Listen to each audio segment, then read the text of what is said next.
Hello, this is Jerry over at Finn Tire and Auto. We have your vehicle up on the lift right now. We're doing a safety and maintenance inspection as well as addressing your immediate concerns. You had a concern with the tires, you had a concern with the suspension part up front, a loose ball joint. First thing I want to show you from the back here is the rear tires. Now, I don't know if you can notice the different shade, how it goes from dark to lighter after it picks up the dirt off the floor. The reason it's evenly, the dirt's evenly dispersed here, but feathered right there, because the actual surface, inside edge of the tire is cupped. And if you look at the wear bars on these tires, they are down very close on the inside. The outside has some wear left. There's about 6 30 seconds here, only 4 to 3 30 seconds here. So the tires are wearing on the inside edge unevenly, they're cupping, and so we have an alignment issue probably where the toe alignment's out, but we've also got original equipment struts. These are a strut or a shock absorber with a spring, and that, every bump you hit, that's what absorbs the road. So when those struts or shocks are no longer doing their job, your car does this down the road, lightly up and down, and causes this cupped, choppy surface on the inside edge. I noticed on the test drive that there's actually road noise. You can hear the tires while you're driving. I don't know if you noticed that. Suspension parts. I found one loose part, the driver's side upper ball joint. We're on the passenger side. This is an upper ball joint right here.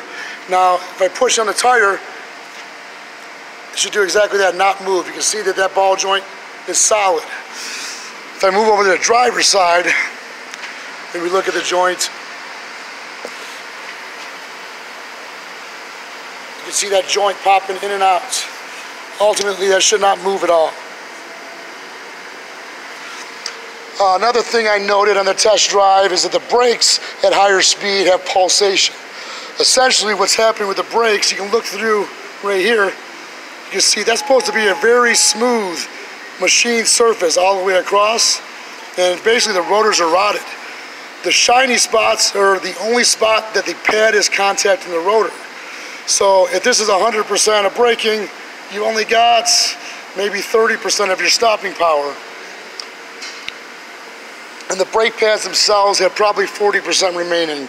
Same thing over here. Brake rotors rotted. And then moving to the front as well. Not as bad up front, but the rotors are rotted. Again, it's supposed to be machine surface all the way across there. And then the driver's side brake rotor. See, that one's a little bit worse. So the less contact you have on that machine surface, the less stopping power you have, therefore less stopping distances. I'm going to lower the car right now and show you under the hood. Okay, we're under the hood right now. I did see when I drove the vehicle that it had a fresh oil change sticker about 300 miles ago. I did check the oil. The oil is clean and full. Engine air filters behind this cover. It is clean. The battery, it is an older battery, but it did test good. However, if you look here, very corroded. Ultimately, we do offer a service where we remove the terminals, clean them, and then put a protective coating on them. Ultimately, what's going to happen, if you don't address this, that corrosion will literally eat that cable right off.